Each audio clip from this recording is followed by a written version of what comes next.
ಆಯ್ತು, ಇನ್ನೊಂದು 2 ದಿನದಲ್ಲಿ ನಾವೆಲ್ಲರೂ ಹೊಸ ವರ್ಷ ಅಂತ ಆಚರಣೆ ಮಾಡ್ತೀವಿ ಜನವರಿ 1ಕ್ಕೆ. ಹೊಸ ವರ್ಷ ಏನು ಅಂತಂದ್ರೆ ಕ್ಯಾಲೆಂಡರ್ ಮಾತ್ರ ಬದಲಾಗದಟ್ಟೆ. ನೀವು ಪ್ರಕೃತಿಯನ್ನು ನೋಡಿದ್ರೆ ಯಾವ ಬದಲಾವಣೆಯೂ ಇಲ್ಲ. ನಿನ್ನೆ ಏನಿತ್ತೋ, ಕಳೆದ ವಾರ ಏನಿತ್ತೋ, ಹಿಂದಿನ ತಿಂಗಳು ಏನಿತ್ತೋ ಅದೇ ಕಂಟಿನ್ಯೂ ಆಗುತ್ತೆ. ಆದ್ರೆ ನೀವು ಯುಗಾದಿಗೆ ಬನ್ನಿ, ಇಡೀ ಪ್ರಕೃತಿ ಹೊಸತನದಿಂದ ನಳನಳಿಸ್ತಾ ಹೇಳುತ್ತೆ ಇದು ಹೊಸ ವರ್ಷ ಅಂತ.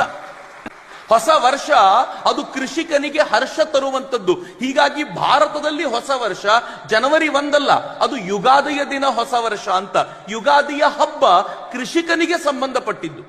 ಸಂಕ್ರಾಂತಿ ಯಾರಿಗೆ ಸಂಬಂಧಪಟ್ಟ ಹಬ್ಬ ನನಗೆ ನಿಮಗೆ ಎಷ್ಟೋ ಗೊತ್ತಿಲ್ಲ, ಆದರೆ ಕೃಷಿಕನಿಗೆ ರಾಶಿಯನ್ನ ಹಾಕಿ ಸಂಭ್ರಮಿಸುವಂತ ಹಬ್ಬ. ಅವನು ತನ್ನ ದನಗಳನ್ನ ತೊಳೆದು ಅದನ್ನ ಸಿಂಗರಿಸಿ ಕರ್ಕೊಂಡು ಹೋಗುವಂತ ಹಬ್ಬ. ಎಷ್ಟರ ಮಟ್ಟಿಗೆ ಸಂಬಂಧ ಇದೆ. ಇಡೀ ಭಾರತವೇ ಕೃಷಿಕನ ಕೇಂದ್ರಿತವಾಗಿರುವಂತ ಭಾರತ. ಇತ್ತೀಚೆಗೆ ಸಾಫ್ಟ್ವೇರ್ ಇಂಜಿನಿಯರ್ ಕೇಂದ್ರಿತ ಭಾರತ ಸೃಷ್ಟಿಯಾಗಿರುತ್ತೆ. ನೋಡಿ, ಯಾರು ಹೈಯೆಸ್ಟ್